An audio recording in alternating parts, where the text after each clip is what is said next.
Hello दोस्तों, कैसे हैं आप सब। मेरा नाम अभिषेक शर्मा है और हम हमारे YouTube channel skill development centres में आपका हार्दिक हार्दिक स्वागत करते हैं, अभिनंदन करते हैं। दोस्तों, अभी हाल फिलहाल में एक योजना चल रही है जो 2014 से चली आ रही है, दीनदयाल उपाध्याय ग्रामीण कौशल योजना। स्पेशल जो विलेजर्स होते हैं या जो गांव के युवा बेरोजगार युवा लड़के हैं, उनके लिए एक योजना चली आ रही है, दीनदयाल उपाध्याय ग्रामीण कौशल योजना, जिसमें वो अपना एडमिशन लेके अपनी स्किल्स को इम्प्रूव कर सकते हैं और अपना एक अच्छा जॉब प्लेसमेंट ले सकते हैं वहाँ से। इस योजना में अगर पार्टिसिपेट होना है या कोई इस योजना में प्रोजेक्ट में वर्क कर रहा है तो उसके लिए एक स्पेशल एक रूल बुक होती है जिसको हम बोलते हैं स्टैंडर्ड ऑपरेटिंग प्रोसीजर। और आज हम उसी स्टैंडर्ड ऑपरेटिंग प्रोसीजर एसओपी को हम स्टडी करेंगे। आज हम उसमें एक फोर्थ लेसन है जो बेहतरीन, जिसमें ट्रेनिंग को चलाने के लिए क्या क्या ज़रूरत होती है, ट्रेनिंग किस तरह से होती है, किस तरह से ट्रेनिंग में रूल फॉलो होते हैं, वो सब हम इसमें हम पढ़ने वाले हैं। ठीक है। हाँ, फोर्थ लेसन है एसओपी के अंतर्गत। डीडीयू जीकेवाई में एक एसओपी है जिसमें फोर्थ लेसन है training design and planning. Okay. So इसमें अलग अलग कंटेंट बने हुए हैं। तो सबसे पहले हम 4.1 ट्रेनिंग प्लान के बारे में पढ़ेंगे।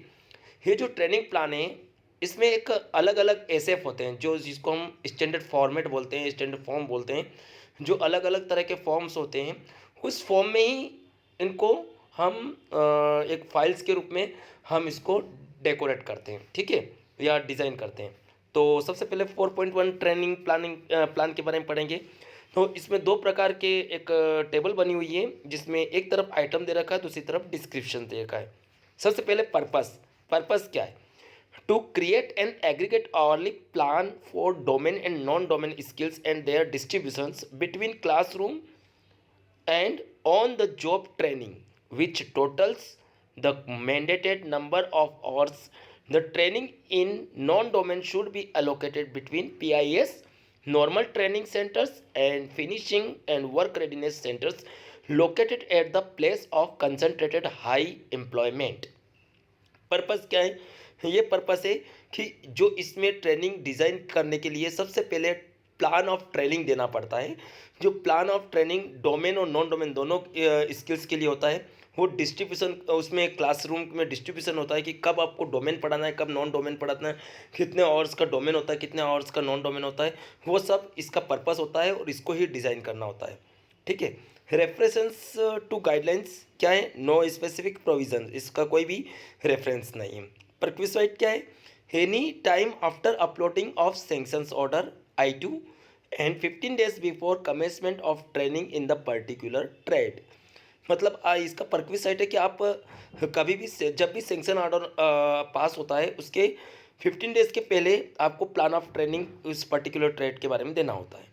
ठीक है। टाइम फॉर कंप्लीशन क्या है इसका?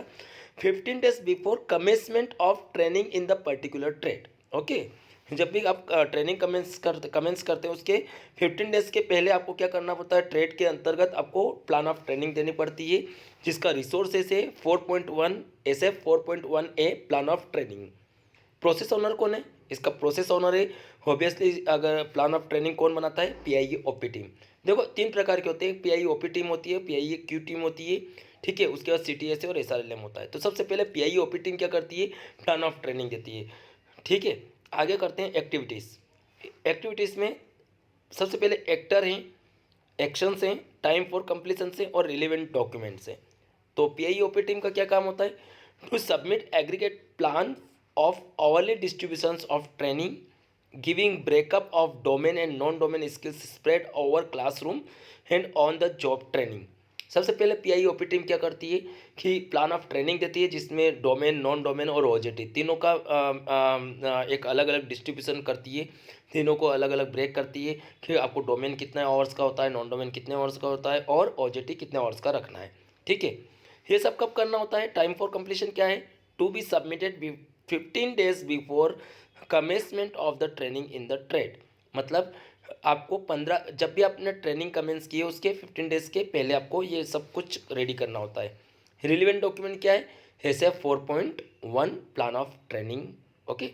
पीआईक्यू टीम क्या करती है? पीआईक्यू टीम जो ऑपरेशन टीम जिस चीज़ को प्लान ऑफ ट्रेनिंग को कंप्लीट करती है या बनाती है उसको वेबसाइट में अपलोड करती है, तो पीआईक्यू टीम क्या करती है? वेरीफाई करती है and clarify that the course content is uploaded at the website for all domains. मतलब उसको वेरीफाई करती, क्लेरिफाई करती है कि सारे डोमेन जो डोमेन ट्रेड है वो वाकई में अपलोड हुआ है या नहीं हुआ है, सही तरीके से हुआ है या नहीं हुआ है, वो पीआईक्यू टीम करती है। ये कब करना होता है उसको? टाइम फॉर कंप्लीशन क्या है? जैसे ही पीआईए ओपी टीम ने अपलोड किया उसके 3 डेज के अंदर ही ये कंप्लाइंस आपको करती है, verified with in 3 days and issue compliance. Okay, उसके बाद क्या होता है? उसके बाद एपीएस के लिए कौन है? एसआरएलएम, और वाईपीएस के लिए कौन है? सीटीएस है। तो एसआरएलएम क्या करती है? Verify and clarify that the course content is uploaded at the website. वो भी जो पीआईक्यू टीम क्लेरिफाई वेरीफाई करता है उसको वापस से क्लेरिफाई और वेरीफाई करके एसआरएलएम देखती है कि वेबसाइट वाकई में वेबसाइट पर ये अपलोड सही तरीके से हुआ है या नहीं हुआ है। इसको कब करना होता है? टाइम फॉर कंप्लीशन क्या है? Within 7 working days of receipt of information. Okay, CTS से भी यही काम सेम वाईपीएस के लिए करती है। ठीक है। 4.2 डोमेन करिकुलम, इसमें क्या देखेंगे? 4.2 डोमेन करिकुलम में हम ओवरव्यू देखते हैं, एक तरफ आइटम है दूसरी तरफ डिस्क्रिप्शन है। तो पर्पस क्या है? To ensure that the domain curriculum is as per modules prescribed by NCVT. मतलब जो डोमेन करिकुलम अपलोड किया है वो एज पर एनसीवीटी है या नहीं है।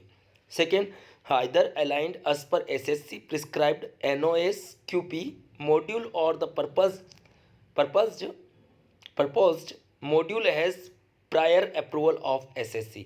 या जो भी हमने मतलब जो अपलोड किया है डोमेन करिकुलम और नॉन डोमेन करिकुलम, वो एसएससी से अप्रूव्ड है या नहीं है, उसकी गाइडलाइंस को फॉलो करता है या नहीं करता है, वही हम अपलोड कर पाते हैं। एनसीवीटी और एसएससी को ही हम फॉलो करते हैं। ठीक है। रेफरेंस टू गाइडलाइंस क्या है? इसका रेफरेंस टू गाइडलाइंस है पेरा 3.22.2.3 पेज नंबर 29 पर इसका पूरा रेफरेंस दे रखा है। ठीक है। प्रिक्विसाइट क्या है? Any time after uploading of sanctions order and 15 days before commencement of training in the particular trade. जो ऊपर हमने पढ़ा है वही सेम, हमको ट्रेनिंग कमेंसमेंट करने के 15 डेज बिफोर ही ये हमको सब कुछ रेडी करना होता है। टाइम फॉर कंप्लीशन क्या है? 15 days before commencement of the training in the particular trade. Okay. Resources क्या है? इसमें रिसोर्सेज हैं, देखो 4.2A domain curriculum content and equipment है। एज पर एसएफ कौन सा इसमें एसएफ कौन सा फॉलो करना पड़ेगा? 4.2A। ओके। प्रोसेस ओनर कौन है? इसका भी प्रोसेस ओनर सेम है, पीआईए ओपी टीम। एक्टिविटीज़, ठीक है। अब इसमें क्या एक्टिविटीज़ करनी पड़ती है? ओपी टीम क्या करती है? ऑपरेशन टीम क्या करती है?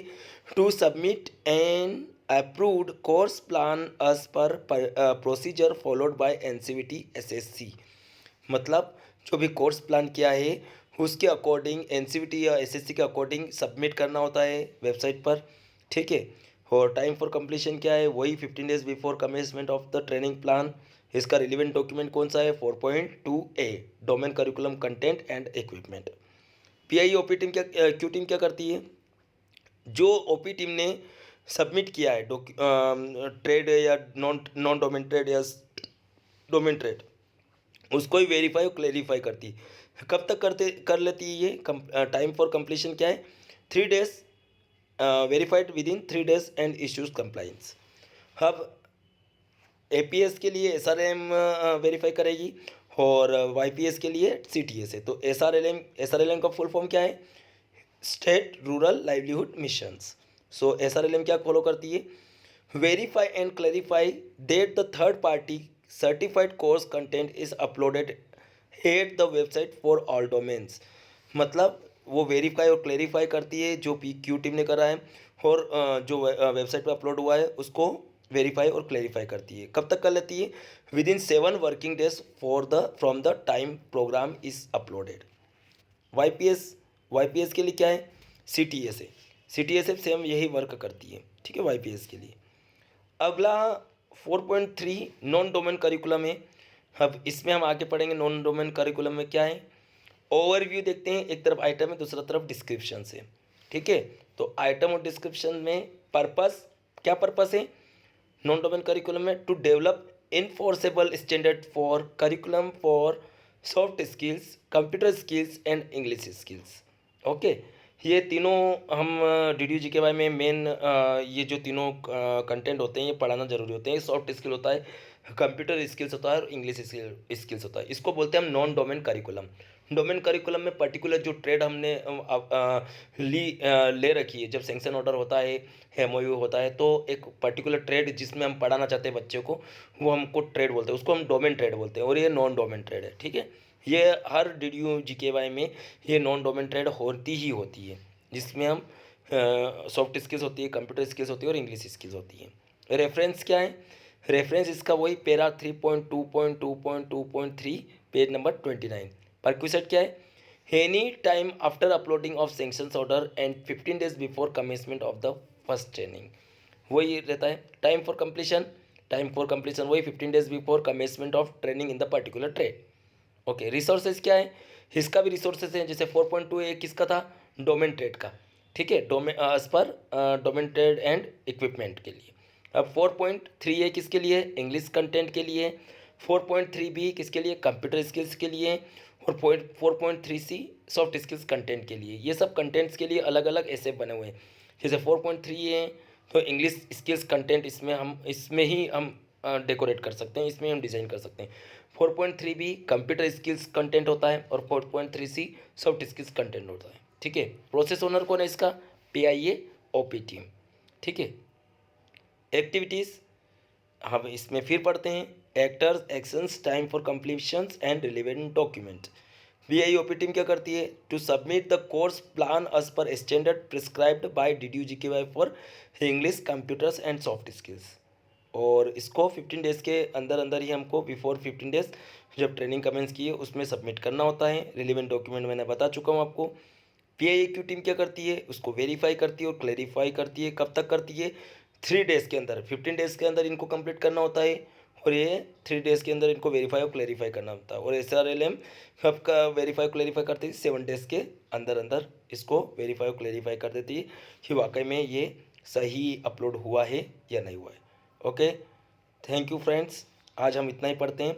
नेक्स्ट टॉपिक के लिए हम कल फिर मिलेंगे आपको इसी टाइम पर, ठीक है। Okay, thank you so much. Please हमारे चैनल को सब्सक्राइब और लाइक ज़रूर करें। Thank you.